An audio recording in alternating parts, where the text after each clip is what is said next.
Amy Vilardi.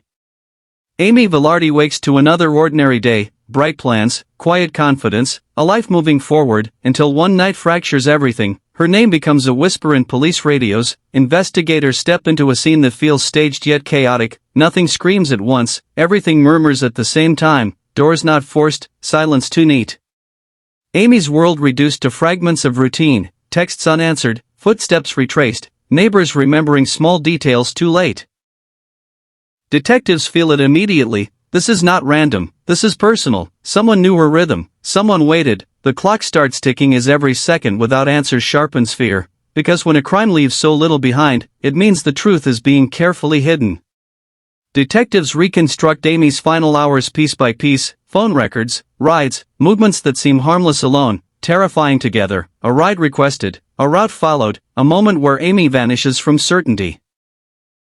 Cameras blink and miss what matters, timelines overlap and contradict. One witness remembers a calm exchange, another senses tension. Investigators circle back again and again to the same narrow window of time, that fragile gap where everything could change. Suspicion grows quietly, not shouted, whispered, because the person responsible may have blended perfectly into the night. Every detail feels intentional, every absence louder than evidence, and the question becomes unbearable.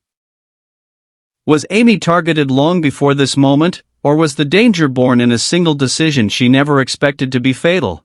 Friends describe warmth, ambition, routines that never shifted. Family insists nothing was wrong, yet detectives know secrets hide in plain sight. They study messages, pauses in conversations, a tone that feels off only in hindsight.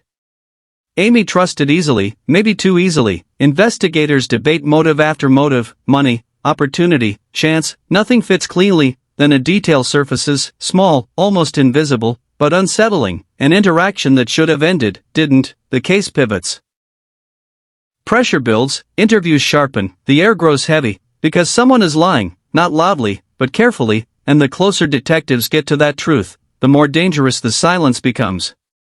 The hunt narrows. A suspect emerges, not proven, but impossible to ignore. Timelines tighten around them, movements align too neatly, explanations sound practiced. Investigators apply pressure without force, waiting for cracks. The public begins watching, fear spreads.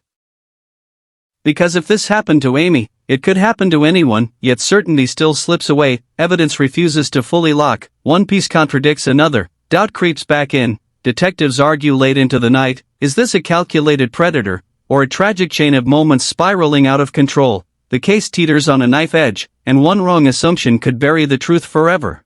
The emotional core fractures. Amy's family demands answers, grief hardens into resolve, investigators feel the weight, mistakes are not allowed, a new review uncovers inconsistencies once dismissed, a timestamp, a signal, a statement that suddenly collapses under scrutiny. The story changes shape, fear returns stronger, because it suggests planning, not panic, intent, not accident. The case grows darker, colder, and the realization settles in. Someone believed they could outsmart everyone. Someone believed Amy would become just another unsolved name, and that belief might still be protecting them. The final twist lingers. Just when the narrative seems set, a final revelation disturbs everything. A key assumption flips, evidence once trusted now questioned, the timeline reorders itself, placing Amy face to face with danger far earlier than anyone imagined. The truth feels closer, yet more unsettling, because it suggests the crime wasn't a single act, but a sequence, patient, deliberate, and possibly misunderstood from the start. The case of Amy Vilardi ends without comfort, only a chilling thought, that justice depends on seeing what was always there, and realizing how easily it was overlooked.